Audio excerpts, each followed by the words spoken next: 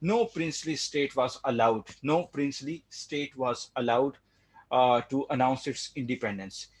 The princely states in subcontinent, they were supposed to either take the side of India or Pakistan. And as I told you in my last class, that in the whole subcontinent there were almost 564 princely states, and out of those 564 princely states, 13 princely states, they came in Pakistan,